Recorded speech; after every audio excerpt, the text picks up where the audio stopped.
ಮೋದಿ ಅವರು ಇದಾರಲ್ಲ, ಅವರು ಪ್ರಚಾರದಿಂದ ಬದುಕಿರೋದು ಗೊತ್ತಾಯ್ತಲ್ಲ. ಈಗ ಡಿಮಾನಿಟೈಸೇಷನ್ ಮಾಡಿದ್ರು, ಏನಾಯ್ತು ಅದು? ಯಾರಿಗ ಅನುಕೂಲ ಆಯ್ತು? ಅಚ್ಚಾದಿನಾಗ ಆಯಗ ಅಂತಂದ್ರು, ಏನಾಯ್ತು? ಪ್ರತಿ ವರ್ಷ 2 ಕೋಟಿ ಉದ್ಯೋಗ ಕೊಡ್ತೀವಿ ಅಂತಂದ್ರೆ ಏನಾಯ್ತು? ಆಮೇಲೆ ರೈತರದು ಎಲ್ಲ ಸಮಸ್ಯೆಗಳನ್ನ ಬಗೆಹರಿಸ್ತೀವಿ ಅಂತಂದ್ರೆ ಏನ್ ಮಾಡಿದ್ರು? ಯಾಕೆ ಚಳವಳಿ ಮಾಡಿದ್ರು 1 ವರ್ಷ ರೈತರು ಡೆಲ್ಲಿನಲ್ಲಿ?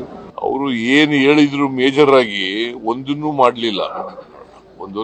11 ವರ್ಷ ತುಂಬಿಸಿದ್ದಾರೆ ಅಷ್ಟೇ. ಅದೇನಾಗಿದೆ, ಪ್ರಚಾರದಿಂದ ಮೀಡಿಯಾದವರು ಅವರಿಗೆ ಹೆಚ್ಚು ಪ್ರಚಾರ ಕೊಡ್ತಾರೆ, ಸುಳ್ಳು ವಿಚಾರಗಳನ್ನ ಹೇಳ್ತಾರೆ. ಈಗ ನಾವು ಗ್ಯಾರಂಟಿ ಯೋಜನೆಗಳನ್ನು ಘೋಷಣೆ ಮಾಡಿದಾಗ ಮಾಡಕ್ಕಾಗಲ್ಲ, ರಾಜ್ಯ ಸರ್ಕಾರಗಳು ದಿವಾಳಿ ಆಗ್ತವೆ ಅಂತಂದ್ರು. ಅದನ್ನೇ ಕಾಪಿ ಮಾಡಿಬಿಟ್ರು. ಮಧ್ಯಪ್ರದೇಶದಲ್ಲಿ ಏನ್ ಮಾಡಿದ್ರು, ರಾಜಸ್ಥಾನದಲ್ಲಿ ಏನ್ ಮಾಡಿದ್ರು, ಯುಪಿನಲ್ಲಿ ಏನ್ ಮಾಡಿದ್ರು, ಡೆಲ್ಲಿನಲ್ಲಿ ಏನ್ ಮಾಡಿದ್ರು.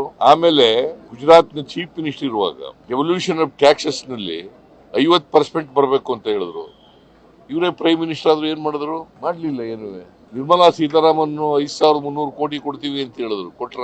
15ನೇ ಹಣಕಾಸಿನ ಆಯೋಗದವರು 11,495 ಕೋಟಿ ಕೊಡ್ತೀವಿ, ಕೊಡಬೇಕಾಗಿತ್ತು ಅಂತ ಹೇಳಿದ್ರು, ಶಿಫಾರಸ್ ಮಾಡಿದ್ರು, ಕೊಟ್ರ? ಇವೆಲ್ಲ ಮೇಜರ್ ಅಲ್ವಾ? ಕರ್ನಾಟಕಕ್ಕೆ ಅನ್ಯಾಯ ಆಗ್ತಾ ಇದೆ.